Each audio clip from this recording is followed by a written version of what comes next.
కదా, అంత శక్తి నాకు లేదు కదా. అయితే తనకు నిజంగా శక్తి ఉంటే డిగో గార్షియా మీద దాడి చేసింది. చాలా ఇంట్రెస్టింగ్.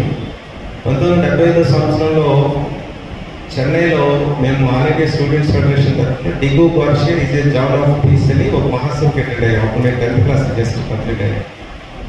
డిగో గార్షియాని శాంతి మండలంగా ఉంచాలని ఒక కాన్ఫరెన్స్ అప్పట్లో చేసాం. ఆ తర్వాత డిగో గార్షియా మీద సోవియట్ యూనియన్ కానీ చైనా కానీ ఏ సోషలిస్ట్ దేశం ఒక బాంబు వేయడానికి ఏం జరగలే. కానీ మనగడగా ఆమె ఇరాన్ ఇచ్చింది, 2 పెద్ద క్షిపణులు వేసింది. 4000 కిలోమీటర్ల దూరం ఉన్న డిగో గార్షియా దాడి చేయగలిగాం. సో అందుగురించి ఈ మిలిటరీ పవర్, మిలిటరీ ఆధిపత్యం కోసం చేస్తుంది. ఈ ఆధిపత్యం దేనికోసం చేస్తుంది? రా మెటీరియల్ కోసం చేస్తుంది. మనం ఈ సబ్జెక్ట్స్లో పాలస్తీనా సబ్జెక్ట్స్ చెప్పకపోతే మనం కరెక్ట్గా న్యాయం చేసినట్టు అవ్వాలి. పాలస్తీనా సబ్జెక్ట్ అదంతా ఒక టాపిక్గా మనం ఎన్నుకోవాలి యాక్చువల్గా. కానీ సాధ్యమైనంత వరకు నేను 5-10 నిమిషాల్లో చెప్పడానికి ట్రై చేస్తాను. అందరికీ తెలుసు, అయినప్పటికీ నేను చెప్పకపోతే మళ్ళీ నాకు సెల్ఫ్ సాటిస్ఫాక్షన్ ఉంటుంది. పాలస్తీనా అనేది పాలస్తీనా ప్రజలదే. పురాణంలో ఇజ్రాయెల్ ఉంది, అది కరెక్టు. ఇజ్రాయెల్ ఒకప్పుడు ఉండేది, వాళ్ళంతా బయటకు వెళ్ళిపోయారు. కాలక్రమేణా పాలస్తీనా ఆ భూభాగం అంతా పాలస్తీనా భూభాగం. ఇజ్రాయెల్ ఏంటి? పురాణంలో చెప్పినట్టుగా అబ్రహాంకి ఆ పురాణంలో చెప్పినట్టుగా ఆ కనబడి భూభాగం అంతా అఖండ ఇజ్రాయెల్ అని వాళ్ళు వాదిస్తారు. అఖండ భారత్ లాగా అఖండ ఇజ్రాయెల్ అని వాళ్ళు వాదిస్తారు. సో ఇజ్రాయెల్ దేశం 19వ శతాబ్దం మొదట్లో అక్కడ ఎవరు యూదులు లేరు. ఆటోమన్ సామ్రాజ్యం ఉంది. ఆటోమన్ సామ్రాజ్యం అంటే టర్కీ సామ్రాజ్యం. టర్కీ సామ్రాజ్యానికి వ్యతిరేకంగా బ్రిటిష్ వాళ్ళు, ఫ్రెంచ్ వాళ్ళు, రష్యన్స్ ఒక ఫ్రంట్ అయితే, జర్మనీ, ఆటోమన్ సామ్రాజ్యం ఒక ఫ్రంట్గా వాళ్ళు కలిసి పనిచేశారు. కానీ అక్కడ గ్రౌండ్లో ఉండి తుపాకీ పెట్టుకున్నది ఎవరంటే భారతీయులు, అరబులు ఎక్కువ మంది. అంటే నది అస్తమించిన బ్రిటిష్ సామ్రాజ్యంలో ఉన్నటువంటి ఆ దేశ పౌరులు, ఆ స్వాతంత్ర పోరాటం కోసం ప్రయత్నిస్తున్న పౌరులని అక్కడికి తీసుకెళ్లి యుద్ధంలో వాడుకుంది బ్రిటిష్. అందులో మన భారతీయులు కూడా ఉన్నారు. మన ఇండియన్ గేట్ దగ్గర చూస్తే ఆ మొదటి ప్రపంచ యుద్ధంలో చనిపోయినటువంటి భారతీయుల పేర్లు కొన్ని వేల పేర్లు ఉంటాయి. అదేవిధంగా అరబులు కూడా చాలామంది అక్కడ 2-3 లక్షల మంది ప్రాణాలు అర్పించారు. Under one condition. ఆ కండిషన్ ఏంటంటే యుద్ధంలో నెగ్గిన తర్వాత పాలస్తీనా దేశాన్ని గుర్తించాలి, పాలస్తీనా భూభాగం ఇవ్వాలి ఒకటి. అదేవిధంగా ఇరాకు, జోర్డాను, లెబనాన్ ఇట్లాంటి దేశాలను గుర్తించాలి, ఈజిప్ట్ ఇట్లాంటి దేశాలను గుర్తించాలి. కానీ చూడండి విచిత్రం, చూడండి సామ్రాజ్యవాదం ఎట్లా చేస్తుందంటే ఇస్తానని ఒప్పుకుని పటం మీద, పశ్చిమ ఆసియా పటం మీద ఒక స్కేల్ పెట్టి, లిటరల్గా చెప్తున్నాను, ఇది వాస్తవం జరిగింది. సైక్స్ పీకోట్ అని 2 ఫారెన్ మినిస్టర్స్ పటం మీద, పశ్చిమాసియా పటం మీద ఆటోమన్ సామ్రాజ్యం మీద ఒక స్కేల్ పెట్టి ఒక లైన్ గీసి, పై భాగం అంతా నార్త్ అంతా కూడా ఫ్రెంచ్ది, సౌత్ భాగం అంతా కూడా ఇంగ్లీష్ది, బ్రిటిష్ వాళ్ళది అని చెప్పేసింది. అందులో వస్తుంది ఇజ్రాయెల్ అనే భాగం, లేకపోతే పాలస్తీనా అనే భాగం. పాలస్తీనా భాగమే వస్తుంది. ఇజ్రాయెల్ అప్పుడు టాపిక్లో లేదు. పాలస్తీనాకి ఇస్తారు. పాలస్తీనాకి భూభాగం ఇచ్చినట్టే ఇచ్చి ఆ మ్యాండేట్ అంతా పరిపాలన పగ్గాలన్నీ కూడా బ్రిటిష్ వాళ్ళ చేతిలో 1945 వరకు బ్రిటిష్ వాళ్ళని ఉంచుకున్నారు. వాళ్ళకి పరిపాలన అధికారంగా. ఈలోగా ఏం జరిగిందంటే, నేను తొందరగా చెప్పేసి ఈ సబ్జెక్ట్ నుంచి బయటకు వస్తాను. ఈలోగా ఏం జరిగిందంటే బెల్ఫోర్స్ డిక్లరేషన్ అని ఉంటుంది. ఈ బెల్ఫోర్స్ డిక్లరేషన్ ఏంటంటే పాలస్తీనా భూభాగంలో యూదులు వచ్చి తలదాచుకోవచ్చు. యూదులు రాజ్యం కాదు, యూదులు స్టేట్ కాదు, ఇజ్రాయెల్ అనే పదం కూడా లేదన్న. పాలస్తీనా భూభాగంలో యూదులు తలదాచుకోవడానికి అవకాశం ఇచ్చారు. ప్రపంచం ఎక్కడున్నా రావచ్చు. ఈ 1917 నుంచి 1919 నుంచి ఈ ప్రాసెస్లో 1945 మధ్యలో వీళ్ళంతా కూడా ప్లాన్డ్గా, సిస్టమేటిక్గా ప్రపంచంలో ఉన్న యూదులందరినీ అక్కడ తరిమి కారు చౌకగా అక్కడ ల్యాండ్స్ అన్ని పాలస్తీనా దగ్గర కొనేసి చాలా వరకు భూభాగం ఆక్యుపై చేశారు. అది 1948 సంవత్సరం ఐక్యరాజ్య సమితి దగ్గరికి వెళ్ళినప్పుడు ఆ ల్యాండ్ని డివైడ్ చేస్తారు, 2 దేశాలుగా డివైడ్ చేస్తారు. ఒకటి ఇజ్రాయెల్, ఒకటి పాలస్తీనా. 54 భూభాగం ఇజ్రాయెల్కి వెళుద్ది, 44% పాలస్తీనాకు వస్తుంది. ఇంకా 2 శాతంలో జెరూసలేమును ఒక స్వయం ప్రతిపత్తి గల రాజధానిగా డిక్లేర్ చేస్తారు యునైటెడ్ స్టేట్స్ తరఫున. ఇచ్చారు కానీ ఎప్పుడు పాలస్తీనాకి దేశం ఇవ్వాల. ఎందుకు ఇవ్వలేదు? ఇప్పుడు కూడా ఇవ్వాల. రీసెంట్గా గాజా కూడా ఇవ్వాల. పైగా ఉన్న వాళ్ళంతా కూడా మారణకాండ చేస్తున్నారు. ఇటు గాజాలోని అటు వెస్ట్ బ్యాంక్లో. ఎందుకు చేస్తున్నారు అంటే చాలా ప్లాంట్గా సామ్రాజ్యవాదం చాలా ప్లాంట్గా పశ్చిమ ఆసియాలో ఉన్నటువంటి 48% ముడి చమురు మీద ఆధిపత్యం కోసం చాలా ప్లాంట్గా ఇజ్రాయెల్ అనే ఒక స్టేట్ని క్రియేట్ చేశారు. ఇజ్రాయెల్ స్టేట్ యొక్క భూమి ఏంటంటే భూమికి ఏంటంటే తను పోషించే పాత్ర ఏంటంటే అక్కడ అమెరికా స్థావరాలు ఉంటాయి. అమెరికాకి Israel it is out post లాంటిది, 51వ రాష్ట్రం లాంటిది ఇజ్రాయేల్. సో ఇప్పుడు అక్కడ పశ్చిమాసియాలో ఉన్నటువంటి 48% భూభాగాన్ని మీద ఆధిపత్యం కోసం ఇజ్రాయేల్ని వాడుకుంటుంటారు. అందులో భాగంగా ఇజ్రాయేల్ ఏం చేస్తుందంటే అక్కడ కంట్రోల్ చేస్తుంది. దాని వ్యతిరేకంగా ఎవరో వచ్చే ప్రసక్తి కనబడదు.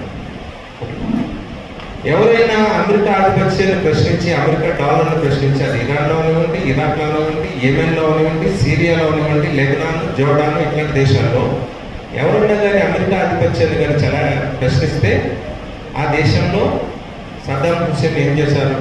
ఒక రీజన్ పెట్టారు, కెమికల్ వెపన్స్ అని ఆయన చంపేశారు. 20 సంవత్సరాల నుంచి అక్కడ మొత్తం మీద అమెరికాకి కొన్ని $1 బిలియన్ ఖర్చు అయింది. సాధించింది ఏమీ లేదు. అక్కడంతా కూడా శిథిలం అయిపోయింది. లీబియాలో ఏం జరిగింది గద్దాఫీకి వ్యతిరేకంగా? మీరు కంపేర్ చేసుకోండి. అమెరికా ఏదైనా దేశానికి వచ్చే ముందు పరిస్థితి ఏంటి, వచ్చిన తర్వాత పరిస్థితులు ఏంటంటే అది లీబియాలో ఎలా ఉండేది? లీబియా ఇప్పుడు ఏమైంది? కుక్కల చిక్కులు ఇస్తున్నట్టు తయారైంది. యుగోస్లావియా దేశం ఏమైంది? సో ఈ విధంగా ఏంటంటే ఇరాక్ ఏమవుతుంది? సిరియా పరిస్థితి ఏంటి?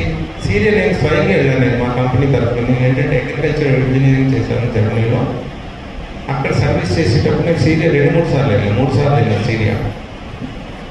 సిరియా మంచి అందమైన ప్రదేశం, మౌంటైన్స్ ఉన్న ప్రదేశం. గోలెన్ హైట్స్ ఇవన్నీ కూడా ఇజ్రాయెల్ ఆక్యుపై చేసింది అనుకోండి.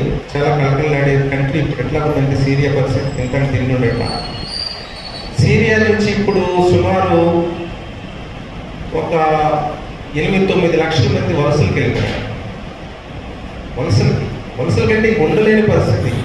అంటే మన ఇల్లుని ఎప్పుడు ఏ పరిస్థితుల్లో వదిలేస్తామంటే ఇక అది మనకు తిండుండదు, తాగు నీరు ఉండదు, మనల్ని బహిష్కరిస్తే సమాజం అంటేనే మన సొంత ఇల్లుని సెంటిమెంట్గా మనం ఉన్న సొంత ఇల్లుని మన సొంత చుట్టుపక్కల ప్రాంతాన్ని వదిలేసి వెళ్ళిపోయామంటే వలసలు ఓ మోటు కట్టుకుని వెళ్ళిపోతాం. అట్లాంటి పరిస్థితి మనకు లేదనుకోండి ఆ పరిస్థితి. సో అట్లాంటి సిరియాలో వలసలు 8-9 లక్షల మంది.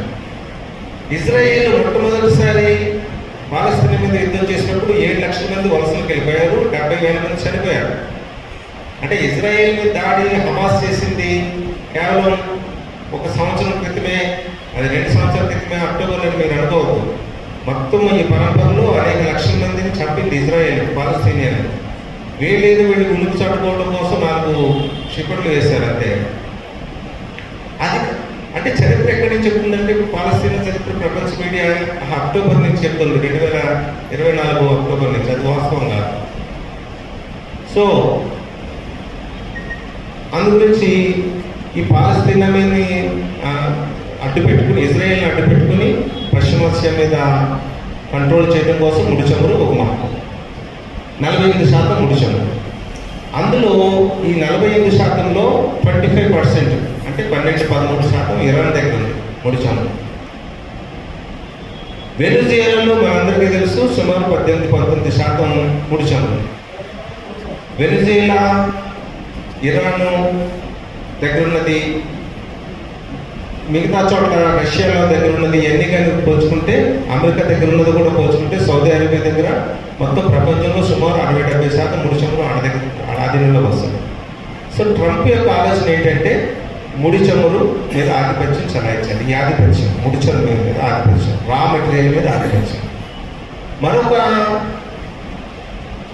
మరొక హిడెన్ ఎజెండా ఉంది. ఏంటంటే చైనాకి వెనుజుయేలా నుంచి చమురు వస్తుంది, ఇరాన్ నుంచి చమురు వస్తుంది, రష్యా నుంచి చమురు వస్తుంది. చైనా ఆర్థిక వ్యవస్థని నాశనం చేయాలంటే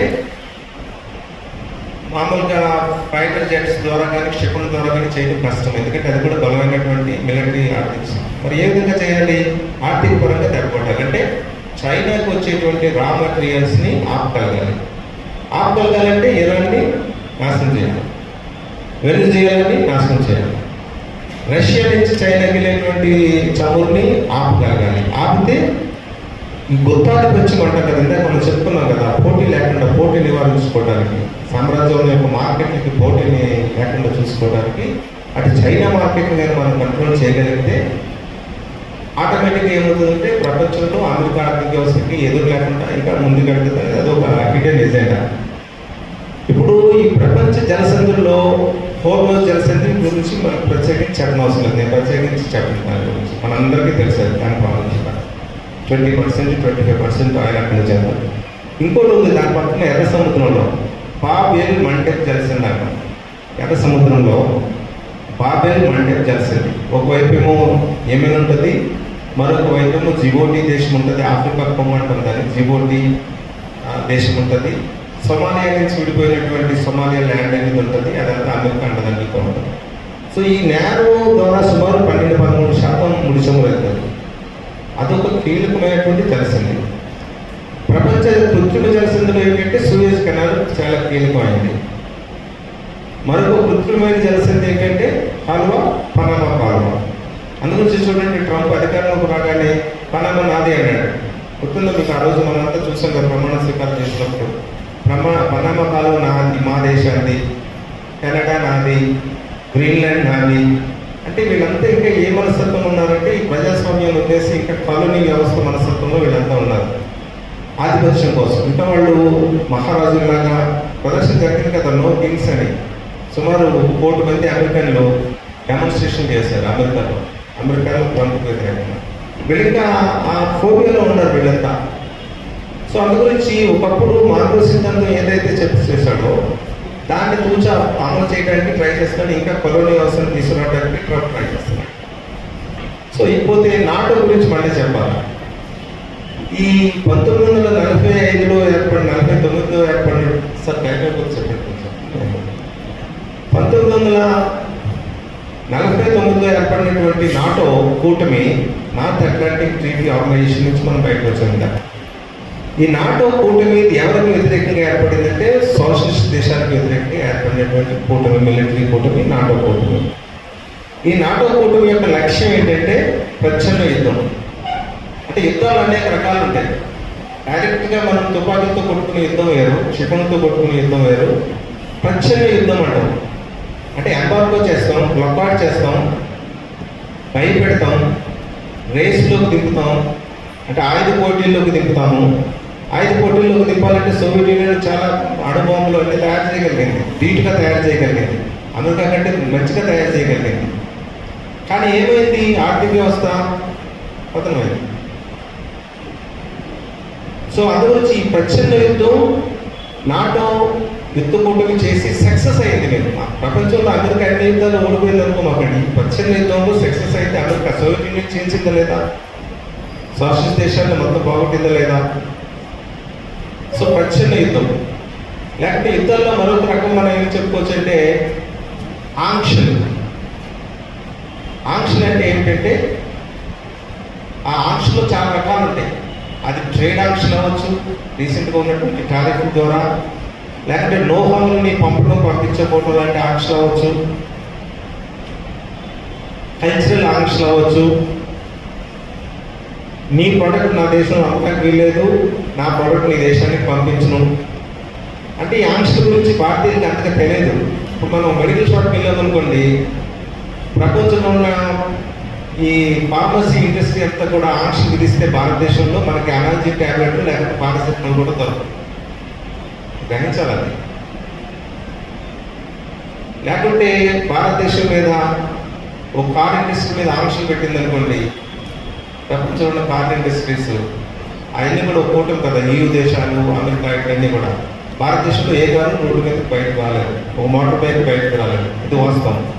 ఎందుకంటే అందులో తయారు చేసి ఏదో ఒక బేరింగో, ఒక హైడ్రాలిక్ పంపో, ఒక హైడ్రాలిక్ ఆయిలో, ఇవన్నీ కూడా అక్కడ ఆంక్షల ద్వారా అక్కడ సప్లై ద్వారా వస్తాయి. సప్లై చైన్ ఆగకపోతే, సప్లై సోర్స్ లేకపోతే దేశంలో ఉత్పత్తి కాదు. అట్లాగే ఇరాన్ 1979 నుంచి ఇప్పటి వరకు కూడా ఆంక్షల్ని ఎదుర్కొని ఇంత శక్తికి ఎదిగింది. వెనిజులా ఆంక్షల్ని ఎదుర్కొని ఇంత శక్తికి ఎదిగింది. వెనిజులా మీద, ఇరాన్ మీద ఎందుకు ఆంక్షలు విధించారు? వెనిజులాలో, ఇరాన్లో రంగరావు గారు చెప్పుకుంటారు, అక్కడ ఉన్నటువంటి గవర్నమెంట్ వ్యతిరేకంగా అమెరికా పుప్పెట్ గవర్నమెంట్ మాకు వద్దు అని వాళ్ళని తోసేసి వీళ్ళ ప్రభుత్వాలు వచ్చి ఆ దేశంలో ఉన్న ఆయిల్ కంపెనీని స్వాధీనం చేసుకోవడం వల్ల అమెరికాకి నచ్చదు, అది అందుకని యుద్ధం చేస్తారు. ఇక్కడ ఇంకొక విషయం కూడా ఉంది, బొమ్మ బొరుసైన రెండో వైపు కూడా చెప్పారు ఇందాక రంగారావు గారు. ఇప్పుడు ఇరాన్లో ఉన్నది ఒక సోషలిస్ట్ ప్రపంచం అని అనుకోతున్నాం. ఇరాన్లో ఉన్నది ప్యూర్ యాంటీ ఇంపీరియలిజం అనుకోదు. ఇరాన్లో కూడా అక్కడ ఒక స్థానిక బూర్జువా సెక్షన్ ఉంది, స్థానిక క్యాపిటల్ సెక్షన్ ఉంది.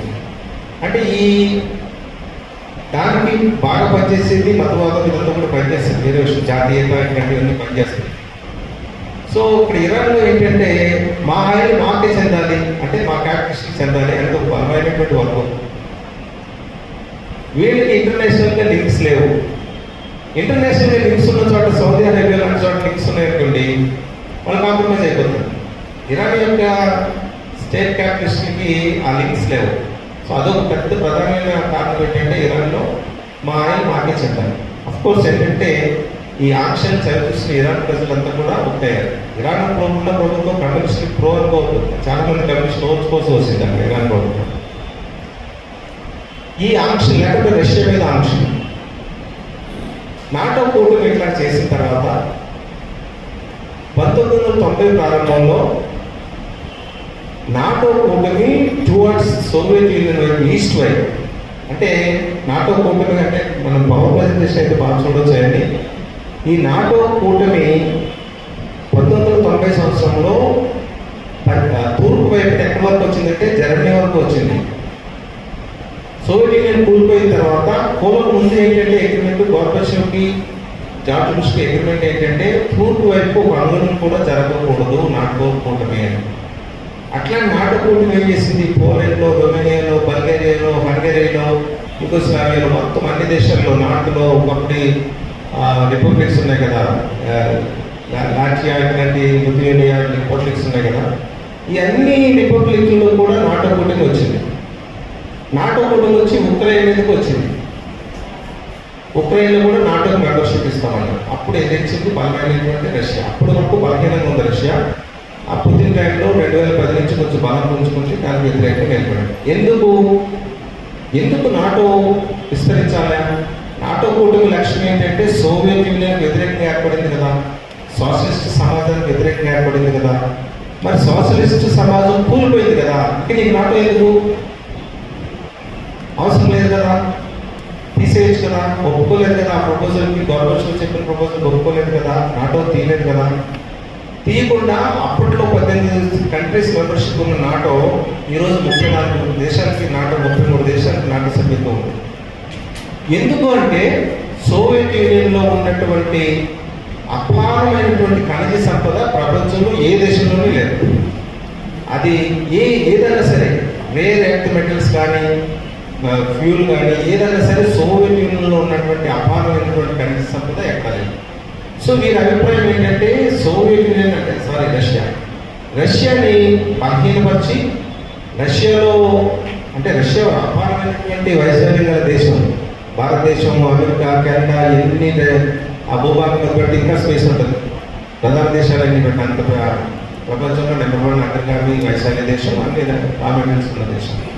సో రష్యాను కానీ ముక్కలు చేసేస్తే అక్కడున్న రామెటల్స్ అంతా ఐరోపా యూనియన్ దేశాలు లేకుంటే అమెరికా ఇవన్నీ కానీ పంచుకుంటే వాళ్ళ మార్కెట్కి రా మెటీరియల్ వస్తుంది.